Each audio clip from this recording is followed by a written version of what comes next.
Começa agora mais um Paralelas Podcast, aqui no estúdio do Grupo RBS, na Avenida Érico Veríssimo, em Porto Alegre. Eu vou começar dizendo que eu não tenho nem roupa para apresentar essa convidada de hoje, que é um ícone da TV Gaúcha, um ícone da comunicação no Rio Grande do Sul.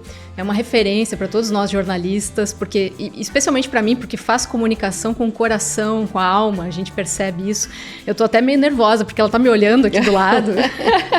Ela tem quase 40 anos de carreira, ela já passou pelo Jornal Hoje, pelo Jornal Nacional, é apresentadora do telejornal mais querido do Rio Grande do Sul, não tem nem dúvida, que é o Jornal do Almoço. Há quase 30 anos, ano que vem vai fazer 30 anos, 3 décadas. Vocês já sabem de que eu tô falando, né? Eu tô muito feliz de receber aqui e muito honrada também e um pouquinho nervosa não, Ju. de receber Cristina Ranzolin. Muito obrigada, é um prazer te receber aqui. Obrigada por abrir espaço na tua agenda. Como eu não ia abrir espaço para alguém que eu tanto admiro também, né, Ju? Sou tua fã, gosto muito das tuas colunas, das tuas crônicas, de tudo que tu escreve, de tudo que tu faz. Então é um prazer enorme estar aqui, podendo falar um pouquinho da minha vida, né? Não, olha vamos que maravilha. Falar de tudo e eu quero que tu te sinta bem, tá? Porque o Paralelas é um programa pra gente... é uma entrevista autoastral, pra gente falar um pouco sobre até a vida pessoal também. Tá bem. E eu queria começar te perguntando uma coisa que eu tenho uma curiosidade, assim.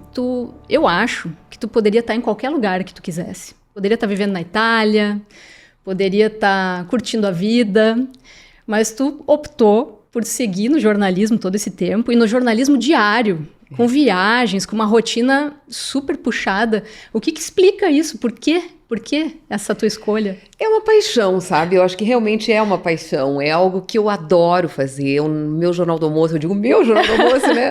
É um programa, assim, que ele me completa muito, porque ele é um programa muito variado. Então tem um dia que eu estou entrevistando um político, tem um dia que eu estou entrevistando um médico, um ator, sabe? A gente fala de tudo, a gente fala de tragédias, infelizmente, a gente tem que falar, né? Muitas vezes até para fazer alertas.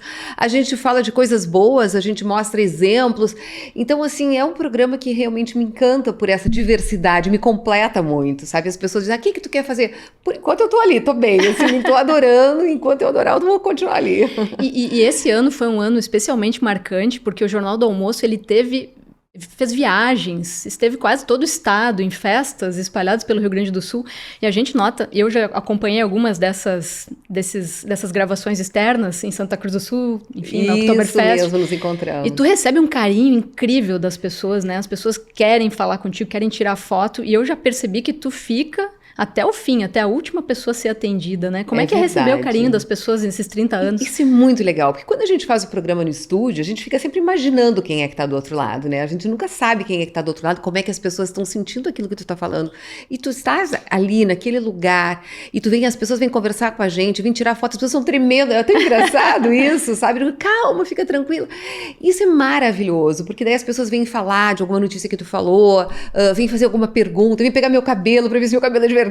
Sério que elas fazem isso? Sim, tem esse tipo de coisa, é muito engraçado. Então, eu me sinto assim, né? É bom pro ego até, sabe? Porque as pessoas, assim, me idolatram, me enchem de carinho. É muito bom mesmo. São programas, assim, que às vezes são cansativos pra gente, porque a gente tem uma semana inteira completa, né, de programa, e aí a gente viaja, a gente chega, às vezes, já à noitinha na cidade, no outro dia você tem que acordar cedo para fazer o programa, e aí tem toda essa relação, assim, com a cidade e também com o público, né? Mas isso nos dá uma energia, pensando, as pessoas acham que é o contrário, nos dá uma energia, nos enche de energia, sabe? Para fazer o programa. E não tem fã mala, não tem aquela pessoa que se passa. Muito raro, sabe? Muito raro. Tem algumas pessoas, assim, que elas estão tão felizes que elas não têm noção. É muito engraçado, aquelas senhorinhas, elas têm uma força.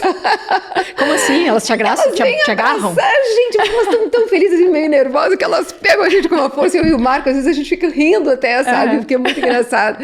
Mas às vezes tem alguma pessoa um pouquinho inconveniente, assim, que, né? Mas é muito raro, sabe? As pessoas têm muito carinho. O Jornal do Almoço, sempre tu falasse uma coisa que é muito importante aí, que o Jornal do Almoço é o programa mais querido, né, dos Eu acho gaúchos. que é, né? Pelo Top of Mind, aí nós somos o programa mais amado há muitos anos, né? Por quê? Eu acho que até pelo horário que ele vai ao ar, né? E ele sempre foi um programa diferente, irreverente, um programa que sempre fez do apresentador, deu liberdade ao apresentador para poder caminhar quando não se caminhava na TV, dar caco quando não se dava caco, sabe? Então, assim, ele sempre foi um programa que foi muito próximo do telespectador.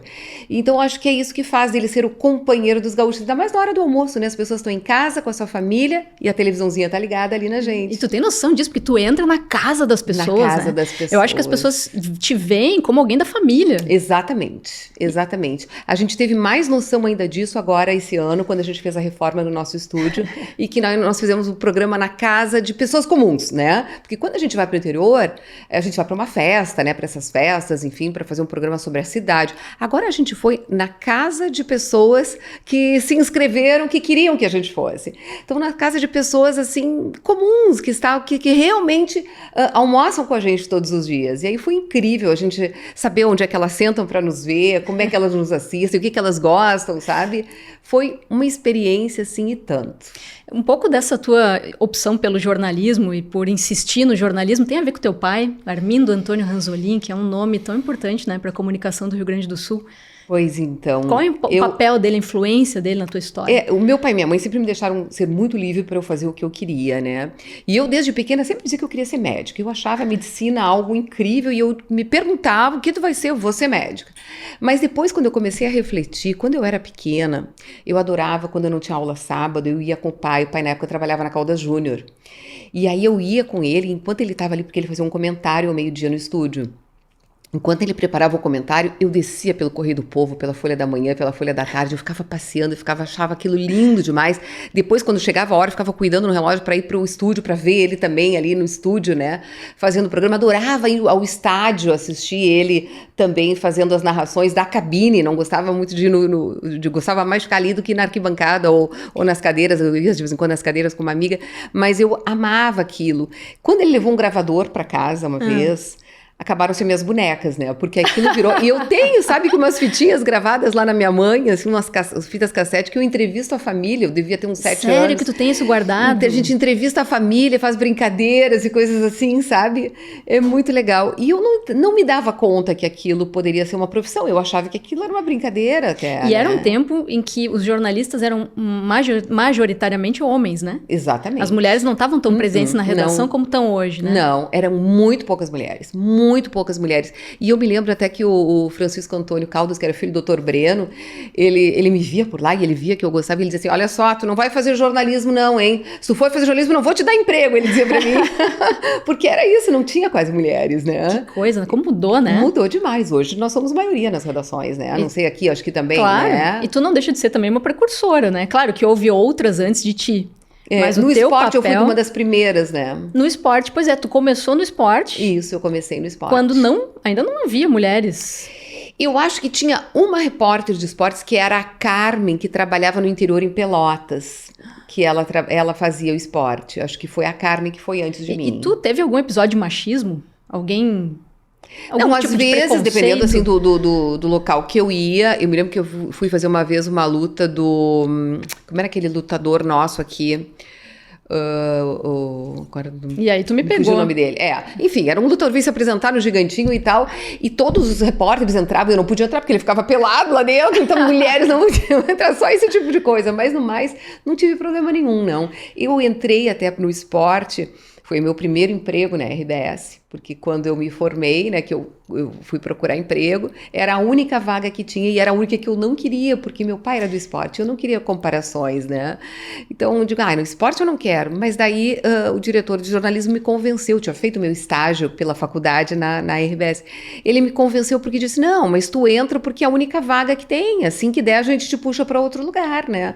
Mas só para entrar tem que ser por essa vaga. E tu sofreu com a pressão de ser filha de quem tu é, né? Filha do Armindo Antônio Ranzolin e tá no esporte, isso foi um peso nos teus ombros no início? Foi difícil? Foi um pouco, sim. Porque até estava te contando, né, que eu queria ser médica, dizia que eu queria ser médica. Quando eu fui chegando na época do vestibular, é que eu me dei conta que eu achava, como assim, vou trabalhar num hospital, num consultório, fechada no consultório. Eu não conseguia me achar. E eu fiquei tão nervosa e não caía a ficha para mim a comunicação, que eu fui fazer um teste vocacional. Nesse teste vocacional, assim, deu comunicação. Foi a única opção, assim, sabe? Deu direto, assim. Tipo, não tinha como fugir do destino. Era um destino, Mas né? eu fiquei tão, assim, comunicação, carreira do meu pai tão bem sucedido. Não adianta, comparações acontecem, né? E aí, eu fui fazer publicidade e propaganda. Então, eu me formei primeiro em publicidade e propaganda. Só que como os 2 primeiros anos eram iguais, eu já vi que as cadeiras que eu mais gostava eram aquelas relacionadas ao jornal. E aí, de noite, eu fui fazendo jornal. Então, um semestre depois, eu me formei em jornalismo. E tu sempre gostou de TV, desde o início? Sempre gostei de TV. E eu brigava até com meu pai, porque o pai dizia, não, o rádio é melhor. Porque naquela época, a TV não tinha esse imediatismo que o rádio tinha, né? A televisão, para tu colocar alguma coisa no ar, né? Não era como é hoje. Hoje a gente entra até mesmo com o telefone, enfim, é muito mais fácil. Mas naquela época, para tu entrar no ar, então, realmente o rádio, ele era um veículo que tinha... E além disso, o rádio estava sempre no ar, né? A TV, a gente tem os horários dos noticiários para entrar. Então, ele dizia que o rádio era mais atual, que era o rádio, era mais, sabe? E a gente, às vezes, discutia com isso e dizia, não, pai, a televisão é muito mais completa, tem imagem, tem som. Daí ele dizia pra mim, não, mas tem que ficar imaginando, a gente bota a pessoa pra ficar imaginando. E tu vê que tu assim. tem uma voz que no rádio seria perfeita também, né? Tu acha? Claro! Olha... Vamos dar um programa pra Cristina Ranzolin, Rádio Gaúcha. Quem é que da Rádio Gaúcha tá assistindo Paralelas? Tu toparia ter um programa na rádio? Ué, quem sabe, né? Quem sabe? Pode ser uma aí, ó. Estamos descobrindo um novo talento aqui para mim no microfone da rádio. Agora, com quase 40 anos de carreira, não tem mais essa pressão, né? Agora, Cristina Ranzolin, no início, talvez houvesse essa comparação com o teu pai. Hoje, eu acho que... Não, mas isso eu tava te contando. Tu fez a tua carreira, né? Tu conseguiu te consolidar com um estilo próprio.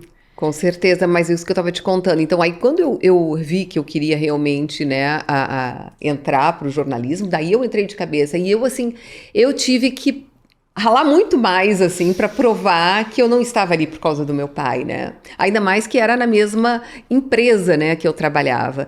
Mas eu sofri muito, assim, eu me lembro que no início, assim...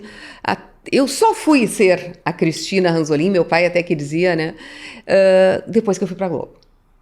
Entendeu? Porque aqui, lá na Globo, eu não fui por causa do Ranzolin, né? Eu fui chamada, foi até algo muito, muito estranho, porque eu me lembro um dia que a gente fez um programa que foi muito ruim, um Bom Dia Rio Grande, a gente apresentou aquele Bom Dia Rio Grande, deu tudo errado no programa, a gente chamava uma coisa, entrava outra, foi horrível. Terminou o programa e o diretor já estava lá de manhã cedinho nos esperando. E aí conversou com todo mundo, né? Foi aquele xixi geral, assim. Aí depois ele disse assim, a Cristina fica aqui, agora todo mundo pode sair. E ele chegou para mim e disse, olha, eu tenho que te dizer uma coisa, o pessoal da Rede Globo, eles estão procurando um apresentador para cobrir férias de um apresentador que vai sair de férias no Rio e tal. E aí eles pediram um trechinho de vários apresentadores para todas as emissoras aí do Brasil e eles te escolheram. Isso em 1993? Isto. 93. E eles te escolheram. Então, assim, hoje é terça-feira, me lembro bem que eles disseram assim, hoje é terça-feira, então tu faz assim, ó, quinta-feira tu vai pra lá, porque aí tu fica quinta e sexta conhecendo o ambiente e tal, e sábado, domingo também, tu vai pra redação, e daí na segunda-feira tu começa fazendo o mesmo que tu faz aqui, que era o Bom Dia Rio Grande, e eu fazia a Rede Regional de Notícias, que era o noticiário na hora do almoço. Tá, mas tu não teve nem tempo de pensar, Não, ele chegou pra mim, e eu assim, eu era a única pessoa que, inclusive, eu não era escalada pra fazer o RBS Notícias, e meu sonho era fazer o RBS Notícias naquela época. Era o teu sonho, tu já achavam fez, né? que eu depois não... disso. Sim. Agora mas naquela época, né? eu tinha 5 anos de emissora, e eles achavam que eu ainda era muito crua, sabe? Então, quem diria? Grandes coberturas não era pra mim, eu não tinha qualidade, eles achavam. E de repente ele me chama e eu fui escolhida para ir pra Globo, aquilo foi um susto. E eu fui na quinta-feira, quando eu cheguei lá, eu só larguei as minhas coisas no hotel e fui pra emissora para começar a conhecer, fui conhecer o diretor que tinha me escolhido, tudo mais, e aí ele me levou para a redação. Quando eu entro na redação, encontro ali Cid Moreira, primeira pessoa que eu encontro, Sérgio Chapelin, Glória Maria, foi uma coisa assim, né? Tu imagina, para uma pessoa que estava começando no jornalismo, de repente tá no mesmo ambiente, conversando com eles.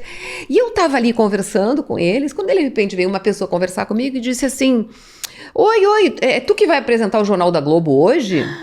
Daí eu digo, não, eu sou gaúcha, eu vim lá, eu tô conhecendo as pessoas aqui, que segunda-feira eu vou fazer os jornais locais. Mas como é que é teu nome? Daí eu digo, Cristina. Ué, mas me disseram que era tu. Nisso vem o diretor de jornalismo e diz, ele chegou na minha frente, desculpa, sabe o que é? A Fátima Bernardes teve um problema hoje e ela não vai chegar a tempo do Jornal da Globo, então quem vai apresentar vai ser tu. E eu achei que ele tava brincando, eu tava de calça jeans, de tênis, assim, camiseta. Daí ele disse assim, tu tem um blazer? Eu digo, eu tenho, dentro da minha mala no hotel, mas eu nem abri. Já vou botar um carro pra ir. Daí que eu vi que era verdade. Quando ele disse, Nossa, já vou botar um carro pra tu ir lá pegar. Eu fui lá pegar o blazer, quando eu voltei, eu me dei conta que eu ia apresentar o Jornal da Globo com o William Bonner. Que eu também era fã, entendeu? E eu não tive tempo, naquela que a gente nem tinha celular, eu não tive tempo de avisar minha família, de avisar a TV, Ninguém de viu. avisar ninguém. Não, as pessoas começaram a ver e levaram um susto. Mas o que a Cristina tá fazendo ali? Porque alguns sabiam que eu estaria no jornal local do Rio de Janeiro na segunda-feira, mas ninguém sabia. E de repente eu entrei em rede nacional ali, e aí quando terminou o programa, eu fui bem, o diretor esse me chamou e disse, não, a Fátima já está acumulando o Fantástico, esquece aquela coisa de fazer o jornal local, tu vai ficar aí no Jornal da Globo com o Bonner. E aí eu fiquei, era 15 dias que eu ia ficar lá. Ele disse, não, nós precisamos mais 15. E quando terminou os 15, ele disse, agora a gente tem que tratar da tua transferência, porque, na verdade, eles estavam escolhendo uma parceira para o Bonner para o Jornal Hoje. Perfeito. E a Lilian Vitfib ia entrar no Jornal da Globo, né? E aí eu fui embora, então fiquei Que lá loucura. na Globo. Ô, Cris, e assim, tu foi muito bem na Globo, né? Eu lembro que a gente assistia e era um orgulho te ver lá e tal. E tu escolheu voltar, né? Eu escolhi voltar. Tu fez um caminho inverso. Muitos jornalistas, inclusive da minha geração, têm o sonho de ir trabalhar na Globo, de ir para o centro do país. E tu tinha uma carreira em ascensão. É verdade. Imagino que tu poderia ter galgado todas as funções lá, inclusive ao lado do Bonner, poderia estar. Quem sabe? Na verdade, assim, Juliana... Por que voltar? Isso que eu queria entender. É Porto Alegre? É RBS? O que te fez voltar? Então, eu acho assim, eu fui para lá... Eu tinha 26 anos na época, então assim, não foi só uma coisa assim profissional importante, foi pessoalmente também, eu saí da casa dos meus pais, onde eu fui morar sozinha no Rio de Janeiro, onde eu não conhecia ninguém, sabe? Então foi realmente uma experiência de vida muito boa, um crescimento para mim incrível. E logo depois que eu cheguei lá, um ano depois, a RBS já foi atrás de mim. E eles queriam me trazer de volta. Perceberam que perderam ouro, né? Mas aí eu digo, não, tenho muita coisa para aprender. E naquela época, na Globo, o apresentador, ele realmente apresentava, ele não participava muito do telejornal, sabe? E isso me fazia um pouquinho de falta, eles sabiam disso. E aí, quando a RBS foi atrás de mim, eles me deram uma outra função, que era fazer as entrevistas especiais, aquelas de sábado com os artistas. Eu passei a fazer aquilo também. Passou mais um ano, de novo a RBS foi atrás de mim, eu digo, olha, ainda não tô na hora. Mas assim, aos poucos, esse período todo que eu fiquei lá, eu percebi assim, porque a coisa aconteceu na minha vida, né? Não foi isso como tu falasse, as pessoas, eu sabia de gente aqui da redação que tinha um sonho de ir pra Globo. Eu não tinha esse sonho, na verdade. Foi uma coisa que aconteceu na minha vida, foi extremamente importante até para eu me libertar. Meu pai que dizia que depois que eu fui pra Globo, ele virou o pai da Cristina. Eu não era a filha do Ranzolin, ele era, né? Então, assim, foi uma coisa muito doida que aconteceu. Mas aí eles me convidavam para voltar, e eu digo, não, voltar nesse momento não, para fazer a mesma coisa que eu fazia. Até que chegou, fazia 3 anos e meio que eu estava lá, e eles foram atrás de mim para apresentar o Jornal do Almoço. Eles foram, porque a Maria do Carmo tinha saído para política e tal. E aí a coisa realmente me mexeu comigo, porque eu sempre que fui para o Rio, eu nunca inclusive quis montar um apartamento, eu sempre morei em apart hotel, porque eu sou muito raiz, sabe? Eu gosto muito das minhas raízes, eu sou muito família, e esse período que eu fui lá no Rio, eu percebi bem que eu fiquei lá, eu percebi bem que a minha vida tem que ser assim, uma balança bem equilibrada, o lado profissional e o lado pessoal. Quando eles me convidavam para voltar, eu sabia que eu resolveria o meu lado pessoal, talvez, mas o meu lado profissional não ia ficar bom. Agora, quando eles me convidaram para fazer o Jornal do Almoço, e lá na Globo, naquela época, o jornalismo ainda era muito quadrado. Ou seja, apresentador não podia fazer caco nenhum. Muito antes, pelo contrário. Eu tinha algumas... Explica para quem não sabe o que é o caco. O caco é tu dar uma opinião, digamos assim, tu dizer alguma coisa depois de uma reportagem. Sair do script lá, a gente não podia sair absolutamente nada do script. E até tinha coisas que me incomodavam, porque, por exemplo, eu não podia dizer Rivera, tinha que dizer Rivera, que é a nossa fronteira aqui, não podia dizer grelha, tinha que dizer grelha, sabe? De umas coisas assim, umas padrão palavras Globo. Assim, padrão Globo, que isso me incomodava um pouco, mas enfim, o meu sotaque, assim, isso eles nunca mexeram, mas algumas coisas assim de palavras que a gente tinha o hábito de falar aqui que não podia falar, lá, né? Então, assim, era um jornalismo realmente, assim, que o apresentador não... Claro, eu tinha essas entrevistas que eu fazia que eram bacanas, mas o apresentador não tinha uma função muito, assim, né? E aí, de participar, sabe? Tu veio pro Jornal do Almoço para transformar o Jornal do Almoço também, né? Eu vim para uma época de mudança, né? Realmente para uma época de mudança. O Jornal do Almoço todo foi reformulado naquela época, ele passou a ser uma coisa só, porque ele antes era todo compartimentado, né? Tinha a parte só de esporte, a parte só de notícias, e depois mudou tudo. E hoje tu te arrepende de alguma coisa? Não. Sou muito feliz, não me arrependo. Foi a decisão certa ter voltado. Foi a decisão certa na hora certa. Eu fiquei lá 3 anos e meio, eu aprendi muito, eu convivi muito, teria a oportunidade de ter ficado, mas decidi voltar e em nenhum momento tive nenhum arrependimento de ter voltado. Sou muito feliz mesmo aqui. Tive a oportunidade de voltar, né, algumas vezes, até para fazer o Jornal Nacional depois. Eu ia te perguntar como é que foi a experiência de apresentar o Jornal Nacional, foi em 2020, Foi. Né? Foi quando o Jornal Nacional fez os 50 anos, né? Uhum. E aí, então, eles convidaram um apresentador de cada emissora e eu fui a convidada aqui do Rio Grande do Sul. E foi incrível, foi uma experiência incrível, porque realmente o Jornal Nacional acho que tinha sido o único jornal que eu não tinha feito. Eu lá tinha feito o RJ1, eu tinha feito o RJ2, eu tinha feito o Jornal Hoje, o Jornal da Globo, o Fantástico eu tinha feito, eu só não tinha feito o Jornal Nacional, porque naquela época, inclusive, foi só a Fátima fazia, né? Naquela época, ela estava começando. A Fátima começou naquela época que eu vim embora. E antes nunca a mulher tinha apresentado o Jornal Nacional. Uhum. Então, ter voltado para fazer o Jornal Nacional foi realmente ali para fechar com chave de ouro, sabe? Essa experiência toda. E o Rio Grande do Sul parou para te ver, né? Foi incrível, né? Foi incrível, incrível. E eu fiz o primeiro Jornal Nacional dessa série que eles fizeram e depois fiz o último, né? Porque eu fiz e entrou a pandemia.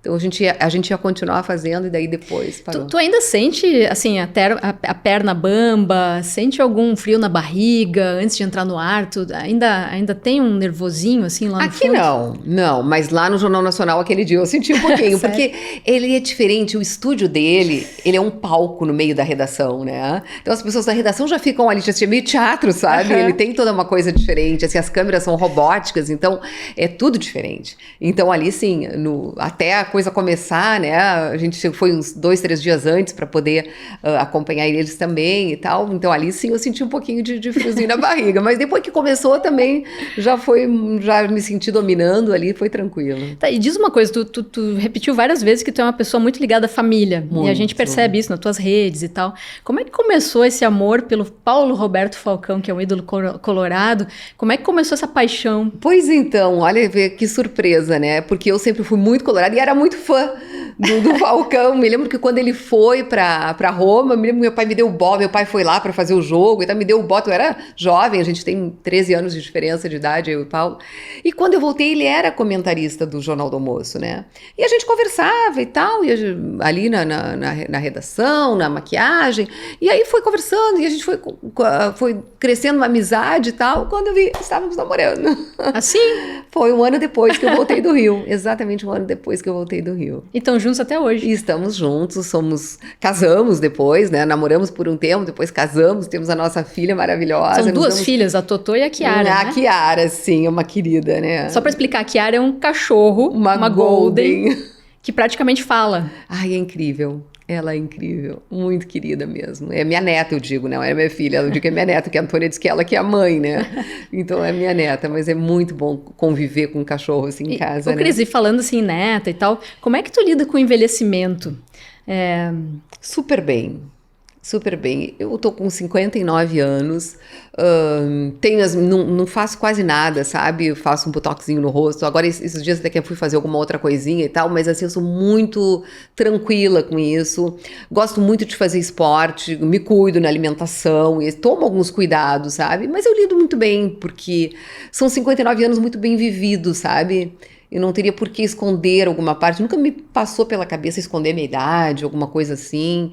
Então, eu vivo muito bem. Eu acho que eu tenho 59 anos e não quero aparecer com 20, não quero aparentar 20 anos, sabe? Não tenho essa necessidade, essa vaidade, assim. Claro, a gente se cuida, a gente gosta, né? Mas não é algo que me preocupe, não é algo que está na prioridade da minha lista. Agora, aparecer todos os dias na TV, lidar com imagem, pode ser algo cruel também, né? Tem haters... Tem pessoas que criticam. Tu sofre com isso? Muito pouco.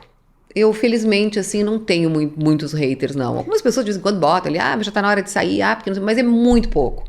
E aí, quando acontece isso, vem 500 pessoas em cima desse hater ali me defender, eu nem preciso me defender, sabe? Que legal isso, né?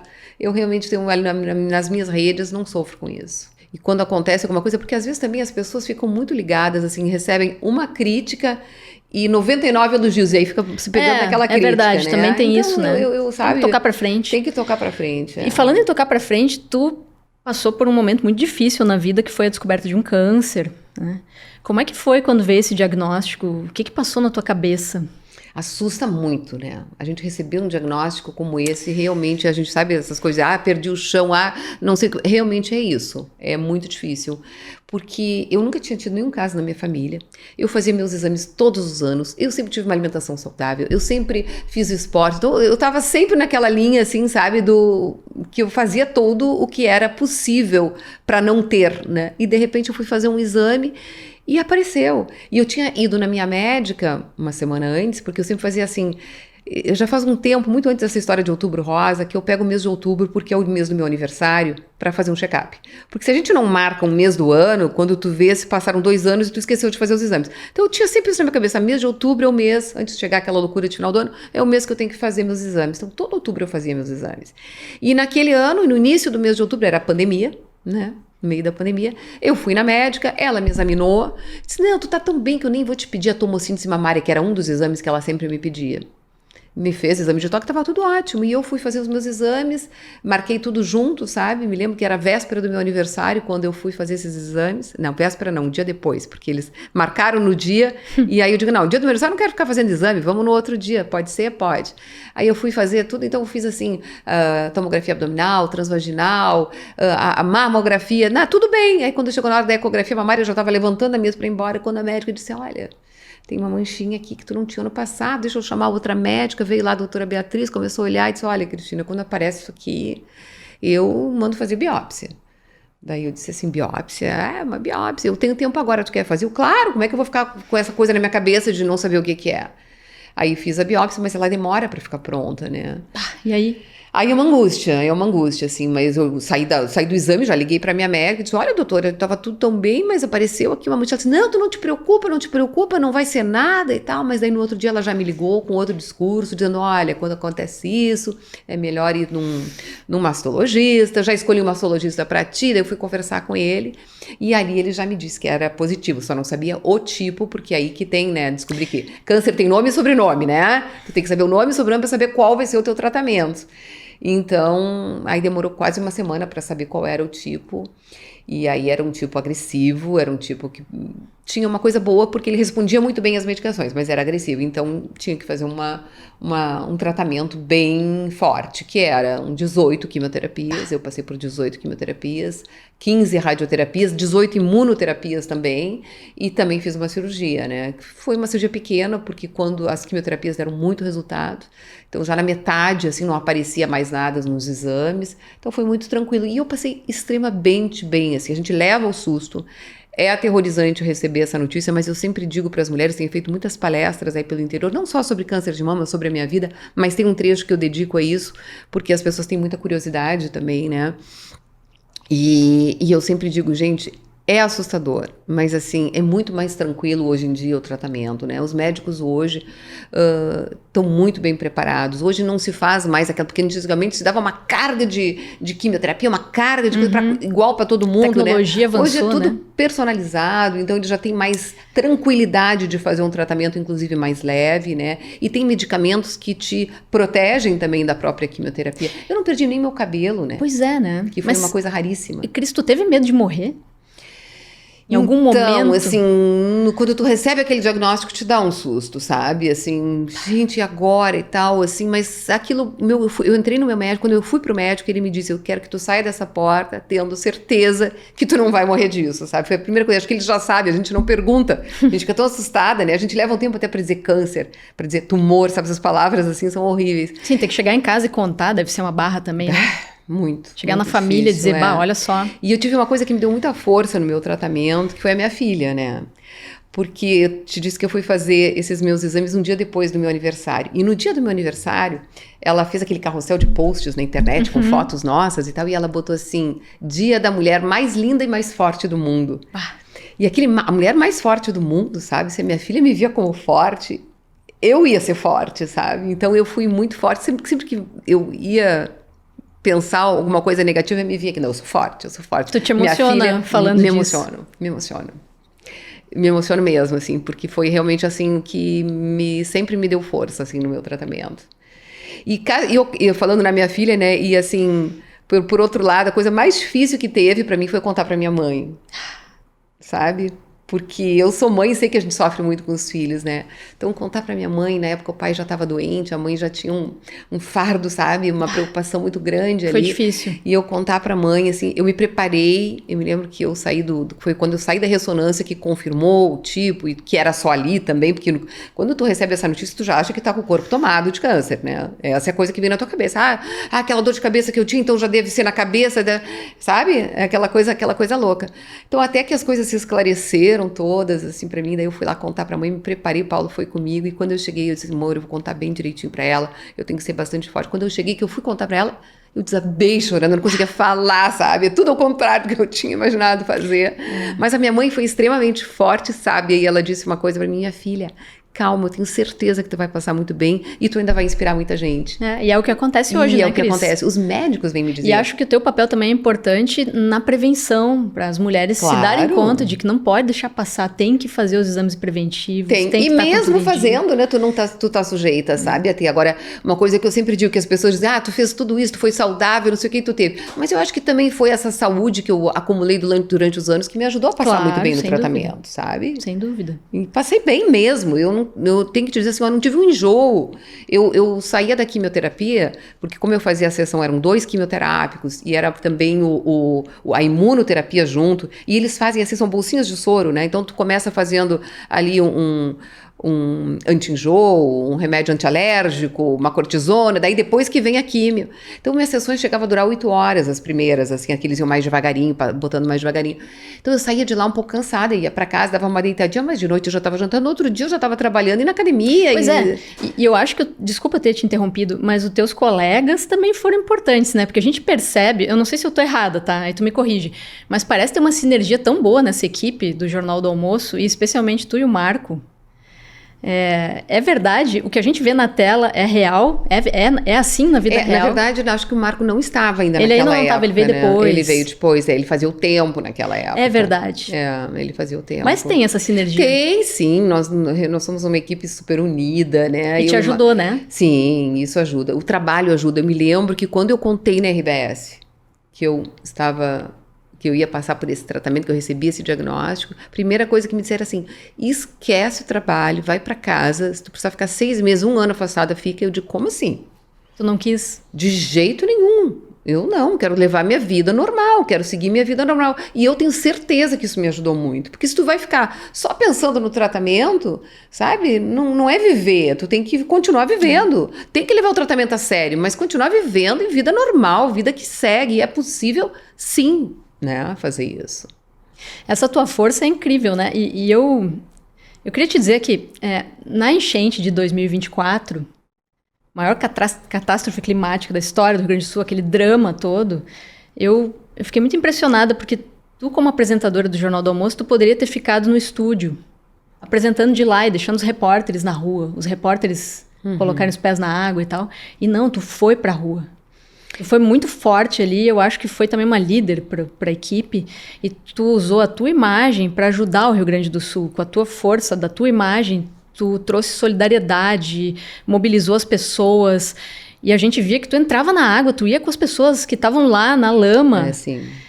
Isso vem de dentro, né? Isso é uma coisa que a gente não aprende na escola, né? Não, a gente força aí. A gente faz muito esses jornais do almoço no interior nos momentos festivos, né? Mas a gente também tem que estar do lado das pessoas nos momentos que não são festivos, que são tristes. Eu acho que isso é muito importante, sabe? E eles se sentem muito bem. A primeira enchente que eu fui não foi até de maio, foi a de setembro, no Vale do Taquari, né? Que também foi... A participação foi muito importante. Foi terrível. Eu cheguei lá no momento que a água recém estava baixando e as pessoas num desespero. Quando elas me viam, elas corriam para mim. sabe? Foi um trabalho, assim, difícil, porque eu tive que dividir um pouquinho entre a Cristina, realmente a jornalista, que tinha que ir lá cobrir o que estava acontecendo, e também dar um colo para as pessoas e dar um carinho para as pessoas que estavam ali e me buscavam, sabe? Me pedindo ajuda, até para encontrar os familiares, ou querendo simplesmente me abraçar e chorar um pouco, mas tu tá Por que aqui mesmo. que tu decidiu sair do estúdio? Até foi um combinado isso com a chefia, sabe? Eles acharam que seria importante naquele momento a gente se solidarizar com as pessoas. Tu respirou fundo e foi. Eu não tive a menor dúvida, assim, sabe? Me lembro quando meu chefe me disse, olha, acho que vai ser bom tu ir. Eu disse assim, já tô botando as botas. Foi a resposta que eu disse pra ele, sabe? Já tô calçando as botas e tô indo. E eu fui pra ir voltar e acabei ficando 5 dias lá, né, em Lajeado, fazendo todo aquele Vale do Taquari. Depois, quando em maio, daí eu já tava até mais vacinada um pouquinho, né? Também fui. Então, eu acho que é extremamente importante. O Jornal do Almoço tem isso, sabe? De estar do lado das pessoas. Abraçar as em comunidades. diversas situações. Eu me lembro que eu tive naquela tragédia lá em Uruguaiana da casinha da Emília, aquele incêndio horroroso. Eu tive agora em Pelotas ali, quando teve também aquele problema com aqueles os meninos, né, que naquele acidente horroroso, que apenas um se salvou. Então, assim, acho que é importante a gente estar, sabe, do lado das pessoas. E qual foi o momento mais desafiador na tua carreira? Falando de jornalismo mesmo, qual foi a cobertura mais difícil? O que mais te marcou? Então, quando comecei o jornalismo, eu levei um susto danado, porque eu recém estava no esporte ainda, quando eu estava no centro fazendo uma reportagem sobre a venda de camisetas de goleiro, porque o Tafarel estava em alta. Ele tinha ido, não era a Copa do Mundo, não me lembro o que era, Copa América, talvez, e ele estava super em alta, fazia grandes defesas, e a gurizada toda estava comprando camiseta de goleiro, e eu fui fazer uma reportagem numa loja de esportes que tinha ali no centro, quando de repente, numa correria no centro, tinha caído a Marquise da Arapuã. Não sei se tu lembras disso. E era véspera do Dia das Crianças, e o bichinho da Arapuã, o boneco da Arapuã, estava embaixo distribuindo balas para as crianças. E a Marquise caiu em cima daquelas crianças. Morreram 9 ali, né? E aquilo, assim, foi assim, ó, eu não estava preparada para uma coisa daquela, sabe? Aquilo me deu, assim, um susto danado, foi terrível, porque eu vi cenas que eu jamais esqueço na minha vida ali, foi muito difícil. Então foi o primeiro grande susto, né? Depois, eu me lembro quando eu estava no Rio, eu fiz a cobertura da morte do Ayrton Senna, mas do estúdio, mas que também foi uma coisa que mexeu muito com a emoção. Depois teve também os Mamonas Assassinas, que me marcaram muito. E aqui, a tragédia do Boate Kiss, além dessas outras que eu falei, né? Que foi terrível ter ido pra lá, naquilo. Não, aquilo lá foi uma coisa, né, até hoje marcante, enfim, e as enchentes, com certeza, principalmente até mais ainda, acho que aquela de setembro, que foi a primeira, depois eu já estava mais, se bem que a outra pegou o estado todo, também foi terrível, né, mas essas coberturas realmente são muito marcantes. Impossível esquecer, né? Impossível. Mas vamos mudar a chave, vamos falar de, assim, tu e o Marco Matos.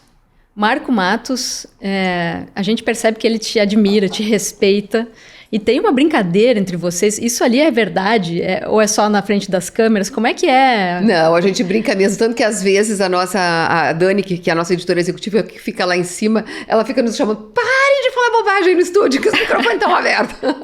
A gente brinca mesmo, sabe? A gente se diverte. E eu acho que é tão bom, né? Tu gosta? Eu acho que é tão bom a gente trabalhar com leveza. Porque ele apronta pra ti, né? Ele é pronto, ele disse que tu não lava a louça. Né? Tu não lava a louça ou tu lava a louça? Claro, eu lavo muita louça. Aliás, esse final de semana a gente foi pra cá, eu lavei muita louça. Lavo louça, assim, ele sabe, já foi na minha casa, ele faz uma brincadeira, Isso né? Foi uma fake news do Marco Matos. É uma fake news, óbvio. Ele gosta de se divertir, né? Mas né, ele sabe, ele já foi na minha casa, ele sabe muito bem que eu sou dona de casa. Eu gosto mesmo dessa coisa de ser dona de casa, assim, sabe?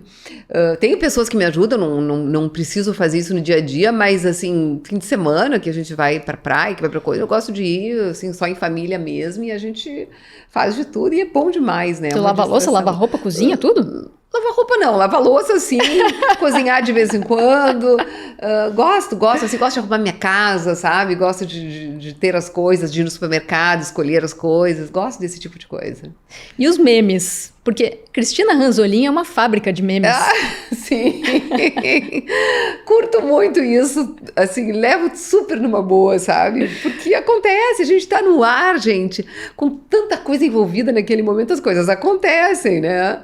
E então me divirto também, realmente me divirto. Agora, recente teve um do pedágio, agora que o pessoal tava falando muito, né? Não tive dúvida, quando eu passei pelo pedágio a segunda vez, logo depois daquilo, porque aquele momento que eu passei no pedágio, que a gente tava ali, eu tava imaginando que o cara de trás tava muito bravo, porque a gente demorou, tinha colocado película no vidro, não podia baixar o vidro, o Paulo abriu a porta, trancou a porta, daí eu desci pra pagar, o cartão dele não passou, então a gente demorou e eu achando que o cara tava bravo, porque nada, o cara tava se divertindo. E o cara postou um vídeo depois. Só pra explicar pra quem não viu, Cris e Paulo Roberto Falcão estavam indo pra praia, isso? Isso. E aí na hora de pagar o pedágio deu chabu. Não, o Paulo tinha colocado a película no vidro e não podia abrir o vidro, então quando ele foi abrir a porta, ele pra passar, e daí ele botou o cartão, porque daí não tinha tag aquela, né, do Sem Parar, ou do Conect Car, nem sei qual era. Não tinha ali, a gente teve que pagar. Aí trancou toda a fila. E aí trancou a fila, só que o rapaz de trás, em vez de ficar bravo, ele começou a gravar, olha aí, como é que o cara não sabe abrir o vidro do carro, não sei o quê. Mas quando o Paulo saiu do carro e ele viu que era ele disse, o quê? É o Falcão, não é possível. E depois, quando eu saí do carro, ele disse, olha aí, o Falcão não tem dinheiro, a Cristina teve que pagar. Ele se divertiu. Aí quando eu passei de novo, eu registrei também, né? Tem lá 2,5 milhões de curtidas. Que loucura, né? É. E tem os memes que tu mesmo cria, né? Por exemplo, se vestir de Frozen no Jornal do Almoço, sim. tomar banho no mar chocolatão gaúcho. A gente faz cada uma, né? Eu fiz uma aposta com o Marco, daí tive que cumprir aquela da Frozen, né? E do Mar também, porque uma vez ele tava entrando ao vivo e eu disse assim, não vai tomar banho? Daí ele foi ali mostrar pra mim, não, quero que tu molhe o pé, eu quero que tu mergulhe. Daí ele foi mergulhar. Aí quando eu fui pra praia, mas eu fui preparada, eu sabia que ele ia fazer isso. Então eu fui de maiozinho por baixo, entrei que nem ele de camisa, porque ele ficou com vergonha de tirar a camisa, entrou de camisa. Então, aí fui preparada e também participei disso. Faz parte, né? E as pessoas adoram. E né? tu te diverte, é autêntico isso em ti, né? É autêntico. Não é algo fabricado para ficar bem nas câmeras, não. Tanto que essa coisa minha do Marco ficou assim, que a gente sempre faz nos programas anteriores o nosso desafio, né? A gente adora fazer o nosso desafio ali e a gente se diverte e a gente vai na garra mesmo. E a gente briga ali pra ver quem é que vai ganhar o desafio. Ai. Tu tava me dizendo que o ano que vem vai ser um ano muito especial pra ti, né? Por quê? O ano que vem vai. O ano que vem eu vou fazer 60 anos de vida. Eu faço 40 anos de formada. Eu faço 30 anos que eu voltei para o Jornal do Almoço e eu termino totalmente o meu tratamento do câncer com 5 anos da remissão, que eu termino de tomar o bloqueador hormonal que eu tomo, né, o remédio. Então vai ser um ano assim com 4 grandes comemorações para serem feitas. Ou seja, tem muita festa pela frente. Vai ter que ter, né? Coisa boa, mas é realmente um ano assim que... E isso tá mexendo comigo, sabe? Quando eu me dou conta, gente... 30 anos que eu vou para aquele estúdio todos os dias, assim, ininterruptamente, claro, férias e tal, né, mas é muito tempo, sabe, são poucas as pessoas que ficam no mesmo programa tanto tempo. Por exemplo, o Bonner, que decidiu sair, ele tava no jornal, ele foi pro Jornal Nacional quando eu decidi vir embora, porque aí estava sendo feita uma reformulação e eu também ia fazer outras coisas lá, sabe, quando aí eu nem quis continuar porque eu tinha esse convite da RBS para voltar, né. Mas, então, assim, ele ficou 29 anos, eu vou ficar 30 anos. E eu me lembro quando a Maria do Carmo apresentava o jornal, que eu fazia naquela época a Rede Regional de Notícias. E eu me lembro de uma vez a gente estar no camarim e ela dizer, Cristina, eu tô aqui há 18 anos. Eu, o quê? 18 anos? Isso é uma vida.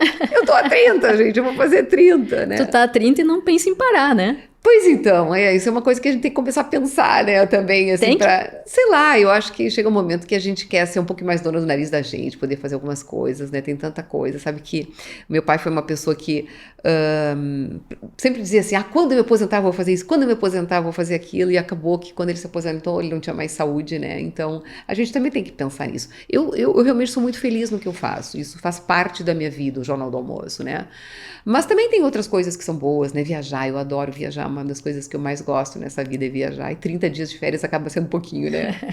Muito pouco. Porque às vezes a gente quer tirar férias e quer também ficar quieta, né? Sem estar viajando e tal. Então, isso é uma coisa que eu gosto muito. Um dos melhores hobbies pra mim é viajar. E tu consegue parar? Parar assim, ficar, não postar nada, não olhar pro celular, ficar quietinha? Não. Totalmente assim, não consigo. É impossível. O Caetano Veloso tem aquela fala dele que já virou também, né, ele diz, férias radicais, esse ano eu vou tirar férias radicais, ninguém me procure, nem da Bahia. Tu consegue tirar Não, férias radicais? Eu também não assim, consigo. Não consigo. Realmente não consigo, assim. Eu sou daquela pessoa que tá sempre fazendo alguma coisa. Por exemplo, eu entro em férias, daí eu gosto de fazer mais esporte ainda, sabe? Acaba que eu acordo cedo, o pessoal fica dormindo, eu saio pra correr, ou vou pra academia, e daí eu volto, daí não sei o quê, daí eu quero fazer ali alguma coisinha de comida diferente, daí eu gosto dessa parte, sabe?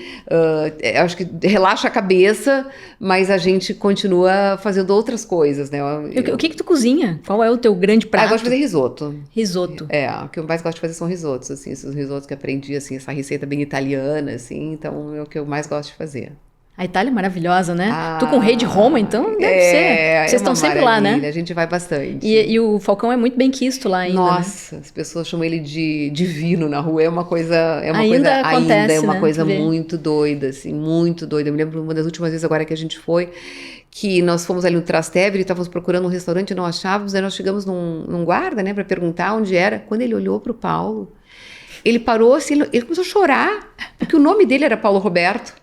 Por causa do Paulo. Nossa. Que ele teve um ataque de choro, ele não conseguia falar, sabe? Ele ficou tão emocionado. Ele ligou pro pai dele pra botar, pra contar, né? Eu tô aqui, pai, tu me homenageou com ele, tô aqui com o rei. Então, assim, as pessoas têm um carinho muito grande. Então não tem ciúmes, porque ele também é muito assediado, imagino. Não tem. Eu acho tão bonito isso, sabe? Uma coisa tão bacana, assim. Realmente ele marcou muito, né? Essa coisa do que ele fez em Roma. A Roma não ganhava um título há 40 anos, de repente ele chega lá e ajuda a esquadra, né? E o Inter agora, hein? O Inter se salvou e agora? O que pois vem pela então, frente? Vamos ver o que vem pela frente, né? Vamos nós duas falar de futebol agora. Pois é. Não, essa não é, não. Não é a tua praia, nem a minha, muito eu já minha fui também. muito assim, sabe? Porque que o Paulo jogava na época, assim, que eu era muito. Depois que eu comecei a trabalhar, e depois eu entrei pro esporte e tal, aí depois comecei ainda a me envolver com o Paulo, que também, daí eu parei um pouco, sabe, com a história do futebol. Mas eu sou colorada. Mas tu vai ver jogo de vez em quando, não? Agora não mais. Assim, vejo em casa, assim, mas de ir ao estádio, assim, muito raro. Muito raro. Tá bom. Cris, esse programa ele vai ao ar no Natal. Que é uma data tão importante, né? Para todas as famílias, para todas as pessoas, todo mundo, né? Acho que mesmo quem não gosta de Natal entende que é uma data importante, né? Muito. Tu quer deixar um recado pra gente fechar a nossa conversa? Para quem está nos ouvindo, nos assistindo, um recado de Natal, de Ano Novo, enfim, o que vem pela frente? Então, eu curto muito, assim, essa época. Eu acho, é uma época que mexe, eu acho, com as pessoas, né? Por mais que as pessoas dizem, não gostam, é porque elas se emocionam também, eu acho, com essa data, né? E hoje ainda estava fazendo algumas coisas e uma pessoa dizia assim, o que adianta, vai terminar, o que eu comentei, né? Falta 15 dias para terminar o ano. E aí? Mas depois vem o 16º, o 17º, minha vida continua, né? Então, realmente, assim, às vezes as pessoas, assim, meio que se enlouquecem demais nesse final de ano, né? Por coisas desnecessárias. E às vezes esquecem as coisas mais importantes, que para mim, realmente é essa questão da união, as pessoas estarem juntas. Se pode estar com a sua família, ótimo. Se não pode estar com a família, com amigos, mas que realmente, assim, as pessoas possam dar uma paradinha, sabe? Uma pensada do que que realmente importa na minha vida, o que me faz feliz, o que faz sentido para minha vida e procurar um pouquinho, acho que nesse momento que a gente faz aquela listinha, né, pro ano seguinte e tudo mais, mas não adianta só fazer uma listinha que não vai ser cumprida, a gente tem que realmente pensar nas coisas reais que a gente pode fazer, né, e eu acho que depois que a gente tem uma doença como eu tive, mais ainda a gente dá valores para as coisas mais simples às vezes, sabe? Dizem que ninguém volta igual de uma doença grave, Ninguém volta igual, não tem como, sabe? Pra ti mudou também muito? Eu fiquei mais leve e eu fiquei cuidando mais de mim, sabe? Porque eu sempre fui uma pessoa muito altruísta, assim, sabe? Vai no supermercado e pensa, o que meu marido gosta, o que minha filha gosta? Daí, quando chega, o que eu gosto? Né? A gente fica às vezes naquela situação assim. Então eu aprendi a me cuidar um pouco mais, a me ouvir um pouquinho, sabe? Não, agora chega. Não, isso aqui não é uma coisa... Porque eu acho que assim, as coisas... Ninguém tem uma vida perfeita, todo mundo tem problemas. O importante é como que tu lida com esses problemas, sabe? Que importância tu dá, que realmente... Isso realmente, parar e pensar, isso realmente é um problema... Aquele problema vai passar, sabe? E tu não pode perder a tua vida ali, sabe? Te desgastar tanto com coisas que não são necessárias. E às vezes a gente dá um peso errado para isso, para as coisas na vida da gente. Então eu acho que é muito legal nessa época a gente dar uma paradinha e pensar o que realmente é importante, sabe? Porque eu me lembro uma vez que eu ouvi uma entrevista de dos sobreviventes da queda do avião, aquela teve até o filme agora recentemente dos Andes, e ele dizia assim que na hora que o avião estava caindo, que ele sempre dava importância assim para tantas coisas, ficou muito marcada na minha cabeça essa entrevista dele, que sempre dava importância, né? Ele estava lá por negócio de trabalho, isso e aquilo, que quando o avião ia cair, a única coisa que ele pensava era na família. Sabe? Aí que tu realmente, nos momentos difíceis, é que tu realmente te dá conta do que importa pra ti. Então, e é bem isso, a doença é um avião que tá caindo, entendeu? Então, tu sente aquilo e daí tu começa a perceber realmente o que tu deve dar importância e o que tu não deve dar importância. E eu acho que é isso que eu uso de lema, assim, na minha vida, sabe? Nem tudo vai ser como a gente quer, mas a gente pode tentar fazer do limão uma limonada. Eu preciso encerrar o programa, porque já são 50 minutos, a gente falou bastante. Nos passamos. Eu quero dizer que eu terminei esse programa mais fã ainda de ti. Tu é uma grande mulher. E é uma grande referência para nós jornalistas, para outras mulheres que estão chegando também. Prazer te receber aqui, muito obrigada. Te desejo um ano de 2026 sensacional, com todas essas datas incríveis. Incríveis, né? E te quero na minha coluna. Vamos falar sobre essas datas ano que vem, tá? Muito obrigada, tá? Muito Obrigada, mais sucesso para ti, saúde e tudo de bom para tua família também, que é tão importante na tua vida. Muito obrigada. Tu me dissesse que era para me chegar aqui e me sentir à vontade, me senti extremamente à vontade, tanto que invadia aí o teu tempo, né? Mas foi maravilhoso, adorei conversar contigo também, foi muito leve, foi muito gostoso. Também quero te desejar um Feliz Natal, um ótimo Ano Novo, e para todas as pessoas aí que estão nos assistindo, gente, pensem um pouquinho no que a gente falou agora no finalzinho, né? E tentem botar na balança o que realmente merece ficar na balança lá em cima, né, ou lá embaixo. E vamos curtir um pouquinho, né? Natal, Ano Novo, e o ano que vem tamo junto. Isso aí. Beijo pra vocês e até a próxima.